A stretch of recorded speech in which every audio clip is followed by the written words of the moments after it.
शुक्रवार को हमने चर्चा की थी। ये समय बड़ा एक कठिन दौर से हम निकल रहे हैं। कोरोना का जो 1 वर्ष पहले ये महामारी का प्रारंभ हुआ था, फरवरी आते आते 2021 में हमको लगा था कि शायद हम इसमें से बाहर निकल रहे हैं, लेकिन ये जो दूसरी लहर है मार्च के बाद फिर से ये शुरू हुई और आज इस 1.5 महीने में लगभग हम 7,000 नए केसेस ये हमारे यहाँ आ रहे हैं और इस समय प्रदेश में 45,000 से ऊपर भी ऐसे एक्टिव केसेस हो गए हैं, जो पिछली पहली लहर से 1.5 गुना से भी ऊपर हो गया है। अब ये हमारी सावधानी का एक बहुत महत्वपूर्ण विषय है। हमारी पहली प्राथमिकता है कि हम किस प्रकार से सुरक्षित रहें, कैसे अपने आप को बचाव कर सकें। इस काम को लेकर के हमारा हर विभाग, चाहे वो स्वास्थ्य विभाग है, चाहे वो हमारा होम डिपार्टमेंट है, चाहे पंचायत डिपार्टमेंट विभाग है या शहरी निकाय विभाग है, सभी विभाग इसी ओर लगे हैं कि हम कैसे अपने लोगों को इस महामारी से बचा सकें, इसको दूर रख सकें। इसके लिए बहुत से हमने प्रयत्न किए हैं और उन सब प्रयत्नों में एक प्रयत्न कि हमने राज्य स्तरीय एक कोविड मॉनिटरिंग कमेटी बनाई है, जिसकी अध्यक्षता हमारे स्वास्थ्य मंत्री श्री अनिल विज कर रहे हैं। लगातार सब चीज़ों पर हमारे सारे विभाग मिलकर के नज़र रखेंगे। हर दिन जो भी नई जानकारी आएगी उसके आधार के ऊपर नए कदम जो भी लेने होंगे वो हम लेंगे।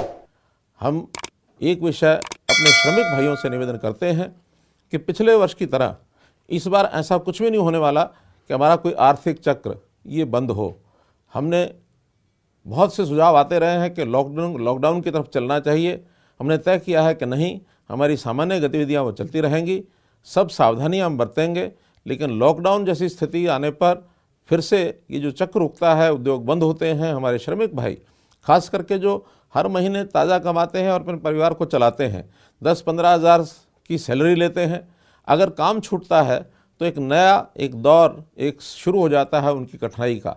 हम चाहेंगे कि ये सारा सिस्टम बना रहे ताकि हमारे ऐसे जो मजदूर भाई हैं, श्रमिक भाई हैं, उनको किसी प्रकार की कठिनाई ना आए। जहाँ तक कोरोना के बढ़ने का विषय है, इसमें कुछ चैलेंजेस आए हैं। एक चैलेंज तो यह है कि हमारी गति बहुत तीव्र जो बढ़ रही है, तो उसमें जो आवश्यकता है, अस्पतालों की आवश्यकता, वहाँ बेड्स की आवश्यकता, ऑक्सीजन बेड्स की आवश्यकता, वेंटिलेटर्स की आवश्यकता, इसको पूरा हम ध्यान रखे हुए इसको हम ठीक कर रहे हैं। आज की जहाँ तक स्थिति है, आज हमारे अस्पतालों में बेड्स की कोई कमी नहीं है, मास्क की कोई कमी नहीं है, अपना सैनिटाइजर्स की कोई कमी नहीं है, पीपीटी किट्स की कोई कमी नहीं है। तो ये सारी चीज़ें पर्याप्त मात्रा में हमने उपलब्ध करा ली हैं। अगर हर दिन थोड़ा चैलेंज होता है तो ऑक्सीजन की उपलब्धि का होता है।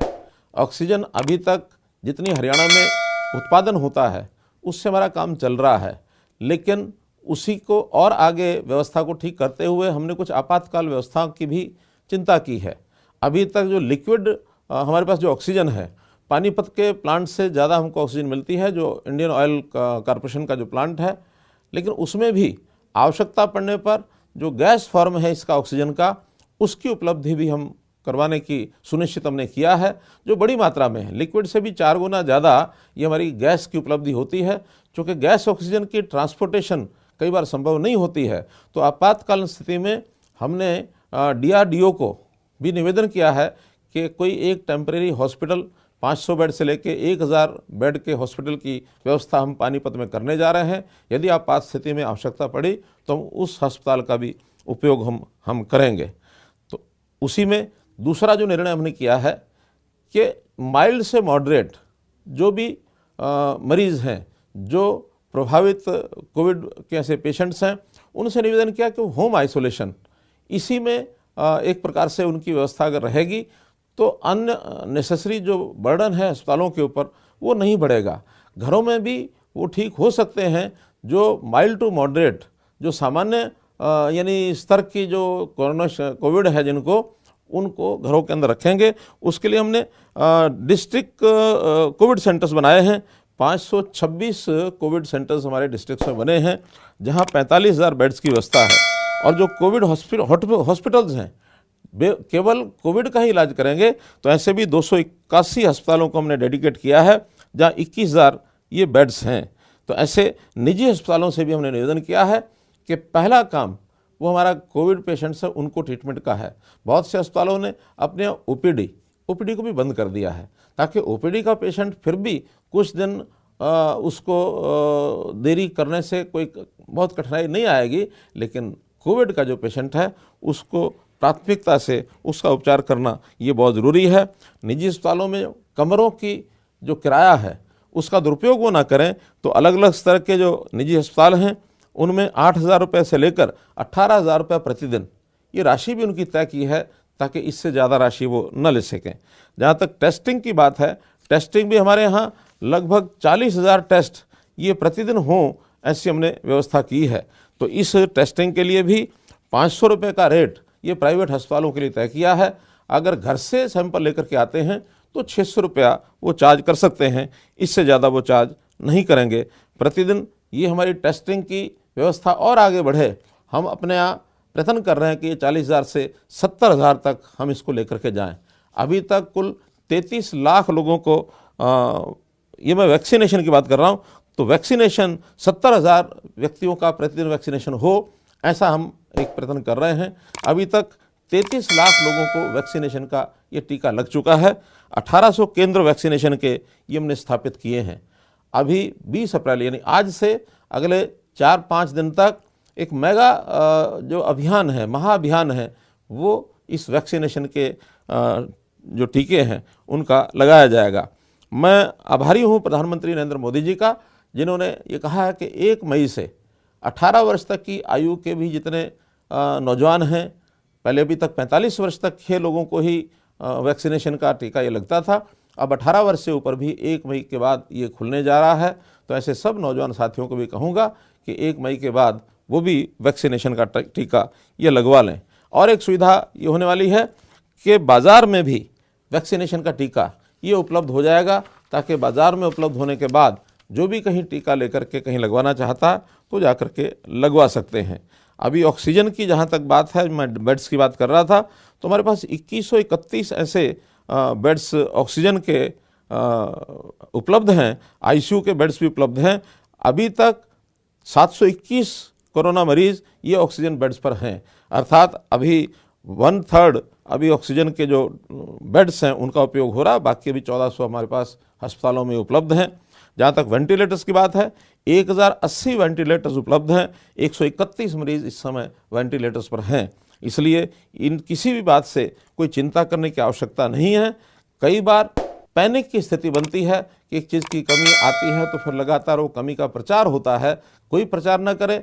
हमें दिन रात लग करके हमारे सभी विभाग लगे हैं कि ऐसी कोई भी चीज़ होगी उसकी व्यवस्था लगातार करेंगे। तो इसलिए जहां हमारे मरीज़ रोज़ाना, जैसा मैंने बताया, 7,000 अगर वो बढ़ रहे हैं तो वहीं पर लगभग 3,000 से ऊपर वो ठीक भी हो रहे हैं। कल का आंकड़ा है 3,663 लोग वो ठीक भी हुए हैं। अर्थात लगातार किसी का 10 दिन बाद, किसी का 12 दिन बाद, किसी का 14 दिन के बाद ठीक होने का क्रम भी ये लगातार जारी है। तो इसलिए मित्रों, इन चीज़ों को हम ध्यान रखेंगे और इलाज तो सरकारी व्यवस्था से होगा, लेकिन उसका जो प्रिकॉशन है, उसका बचाव है, वो हमको खुद करना होगा। अगर आप अपना बचाव करने में सफल होंगे तो सबसे बड़ी उपलब्धि हमारी ये है। हाँ, किसी कारण से कोरोना के हम पीड़ित हो गए तो उसकी इलाज के नाते से उसकी सुरक्षा करने की जिम्मेदारी हमारी सरकार की है। हम कोई भी इसमें कमी नहीं आने देंगे। आपको आपका मनोबल बना रहे, इस नाते से ही ये मैं प्रतिदिन जो आपके सामने आकर के बातचीत करता हूँ, ये उसका जो पहलू है, इस नाते से ही मैं आपके पास आता हूँ। आज दूसरा विषय, जैसे मैंने पिछली बार बताया था, वो जो करंट इशू चल रहा है, किसान की जो फसल है उसकी प्रोक्योरमेंट है। हमने 1 अप्रैल से प्रोक्योरमेंट का काम शुरू किया था। इस बार गेहूँ, सरसों, चना, इसकी प्रोक्योरमेंट के साथ साथ जो रबी की फसल है उसमें जौ भी हमने जोड़ा है। यद्यपि चना, सरसों और जौ ये एमएसपी से ऊपर चल रहे हैं, हमारी मंडियां व्यवस्था करने के बाद भी हमको उसमें कुछ खरीदना नहीं पड़ रहा है। जहां तक गेहूं का विषय है, गेहूं भी इस समय तक हमारा 60 लाख मीट्रिक टन ये गेहूं की आवक हो चुकी है, और जिसमें से 53 लाख मीट्रिक टन की हमने खरीद कर ली है, और मैं समझता हूं 25 लाख के लगभग इसका उठान भी हो चुका है। तो इसलिए किसी प्रकार की कोई कठिनाई ये नहीं आ रही है। मंडियों के अंदर कुछ दिनों में आवक थोड़ा ज़्यादा हुई थी, ग्लटिंग हुई थी। हमने 2 दिन के लिए निवेदन किया था कि थोड़ा रोक करके अगर लाएंगे तो फिर मंडियों की व्यवस्था ठीक हो जाएगी। आज की स्थिति में मंडियों की स्थिति एकदम सही है, कहीं कोई कठिनाई आती नहीं है। मंडी में जब गेहूं आता है तो गेहूं आने के बाद उसकी जो व्यवस्था है, वहाँ आवक के बाद उसकी सफाई होती है, सफाई में तुलाई, तुलाई के बाद भराई, भराई के बाद जे फॉर्म कटता, आई फॉर्म कटता, उसका उठान होता है, गेट पास कटता है। गेट पास कटते ही उसका जो टाइम है वो हम शुरू कर देते हैं कि गेट पास के दिन के छोड़कर अगले 3 दिनों के बाद अगर पेमेंट नहीं होती है तो उसको देरी माना जाता है, और देरी अगर होती है तो उसकी जो पेमेंट आती है साथ में उसका ब्याज भी उसको मिलेगा। ऐसी हमने व्यवस्था का प्रबंध किया है। अभी तक किसानों को सीधी पेमेंट इस बार चूँकि पहली बार कर रहे हैं तो 2300 और 36 करोड़ रुपए की पेमेंट ये सब किसान को सीधी जा चुकी है, उनके खातों में चली गई है। और आज ही हमने हिसाब लगवाया कि इसमें से देरी कितनी हुई है। केवल एक किसान ऐसा है जिसकी 10 दिन की देरी हुई, 3 किसान ऐसे हैं जिसकी 9 दिन की देरी हुई है, और बड़ी मात्रा में जो किसान ऐसे हैं जिनका 1 दिन की देरी हुई है। तो इस प्रकार से इस देरी के कारण से होने वाला जो इंटरेस्ट की अमाउंट है 10,769 लोगों को ये जो ब्याज है ये भेजा जा चुका है। 7,80,000 रुपये ये पेमेंट ब्याज के खाते में ही उनको भेजी गई है, और ये पहली बार होगा कि उनको सीधा ब्याज जो है वो किसानों को ये मिलेगा। हमने इस बार मंडियों की व्यवस्था भी पर्याप्त की है। 396 मंडियाँ जो हमारी रेगुलर मंडियाँ हैं वो प्रोक्योरमेंट जैसे पहले काम करती थी इस बार कर रही हैं। साथ में 77 खरीद केंद्र ये भी बनाए गए हैं, क्योंकि जहाँ कहीं ग्लटिंग हुई, भीड़ ज़्यादा हुई, तो वहाँ पर पास के जो खरीद केंद्र हैं उसमें वही सारी व्यवस्थाएं करके और ये सब हमने किया है। मित्रों, इस बार जो देखा है हमने कि जो हमारी पहले की व्यवस्था है मेरी फसल मेरा ब्यौरा, लगातार हर साल उसमें सुधार होते जा रहे हैं। 3 वर्ष से मेरी फसल मेरा ब्यौरा इस स्कीम के अंतर्गत हम किसानों को कहते हैं कि हर वर्ष अपनी बोई फसल उसका पंजीकरण कराएं। पंजीकरण कराने के कई हेतु हैं। कुल मिलाकर हरियाणा की पूरी भूमि उसकी हमें जानकारी मिलती है कि कितनी पर बिजाई हुई है, कितनी खाली रही है, खाली किन कारणों से रही है, और जो बिजाई हुई है बिजाई के बाद उस फसल का उसकी बिक्री ठीक हो जाए, किसी की बिक्री में कठिनाई ना आए, उसमें हम योजना ठीक से बना सकते हैं ताकि अगली बार बिजाई में किसी चीज़ को कम कराना है, ज़्यादा कराना है, आखिर तो प्लानिंग के आधार पर बिजाई होगी, किसान का ज़्यादा लाभ होगा। कभी कभी उद्देश्य दूसरे भी रहते हैं, जैसा पानी बचाने का उद्देश्य है। हमने कहा कि अगर धान की बिजाई कम करके विविधीकरण से दूसरी फसलों पर आएंगे तो हम उसमें इंसेंटिव भी देंगे। हमने 7,000 रुपया प्रति एकड़ धान छोड़कर दूसरी फसल बोने वाले को पिछले वर्ष दिया है। 96,000 एकड़ में धान छोड़ा गया है, तो ये बहुत अच्छी पहल है। इस बार भी हम विचार करते हैं कि इस 96,000 को हम आह्वान करेंगे कि 2 लाख एकड़ ज़मीन इस पर धान कम करके चाहे कपास बिजाई की जाए और चाहे मक्का बिजाई की जाए अथवा अन्य फसलें जो इस समय की फसलें होंगी खरीफ की, उनकी बिजाई करेंगे ताकि हमारी पानी की ये बचत होगी, और धान के बजाय दूसरी ऐसी फसलें जो कैश क्रॉप्स हैं जिसमें किसान की आमदन ज़्यादा हो सकती है उस पर यदि जाएंगे तो उसका भी हमको लाभ मिलेगा। तो इस प्रकार किसान के पंजीकरण करने के बाद वो किसान जो अपनी फसल को बेचने के लिए आता है, अभी तक क्या होता था कि जो भूमि मालिक है, चाहे मुआवजे का पैसा हो चाहे फसल की बिक्री का पैसा हो, अगर मिलता था तो उसी को मिलता था। लेकिन हमने प्रावधान किया है कि नहीं, मालिक के अलावा जो खेतीहर है, जो किसान है, जो काश्तकार है, जो रजिस्टर करेगा, रजिस्ट्रेशन के बाद जो मंडी में अनाज लेके आएगा ये पैसा उसी को मिलेगा। ये प्रावधान पहले नहीं होता था, ये हमने आने के बाद किया है और इससे बहुत बड़ा संतोष ये सब हुआ है। और हमने मंडियों में रजिस्ट्रेशन के समय एक बात और की है, परिवार पहचान पत्र इसको भी जोड़ा है ताकि उस किसान की परिवार की सारी जानकारियाँ वो उसके साथ जुड़ी हुई हैं, तो उस किसान को कितना उसमें लाभ होता है, पिछले वर्षों में वो क्या कर रहा था, आगे उत्तरोत्तर कैसे वो बढ़ रहा है, तो उसका एक डाटा भी हम मेंटेन करना चाहते हैं जिसका उसको एक लाभ होने वाला है। तो मित्रों, हम किसानों के भले के लिए, जैसा प्रधानमंत्री जी ने कहा था कि हम 2022 किसान की आय डबल करना चाहते हैं। अब ये ठीक है कि बीच में ये जो 1 वर्ष और अब दूसरा वर्ष भी कोरोना का एक जो प्रकोप है, इसके कारण से हो सकता है कुछ योजनाएं हमारी उस गति से आगे न बढ़ पाएँ, लेकिन फिर भी हमारी कोशिश रहेगी कि हर काम से ऐसा सिस्टम बनाया जाए कि किसानों को हम उसकी आय जो है वो डबल करा सकें। ये ठीक है कि कुछ बातों का भ्रम कुछ बंधुओं में ऐसा फैला दिया जाता है, लेकिन उस भ्रम को दूर करने के लिए भी जैसे जैसे व्यवस्थाएं आगे बनेंगी, किसान को अपने आप समझ में आएगा कि हमारे हित में क्या है और हमारे अहित में क्या है। तो किसान के हित में जो हो उसको किसान स्वीकार करता जाए, और किसान के हित में कोई चीज़ नहीं है तो उसको स्वीकार करने की भी आवश्यकता नहीं है। किसान के ऊपर किसी प्रकार का दबाव डाल करके कोई चीज़ बनवाने का कोई इरादा न केंद्र सरकार का है, न हमारा हरियाणा सरकार का है। इसलिए इस बात से बिल्कुल आश्वस्त रहें, ये मैं उनको एक प्रकार से और विश्वास दिलाना चाहता हूँ।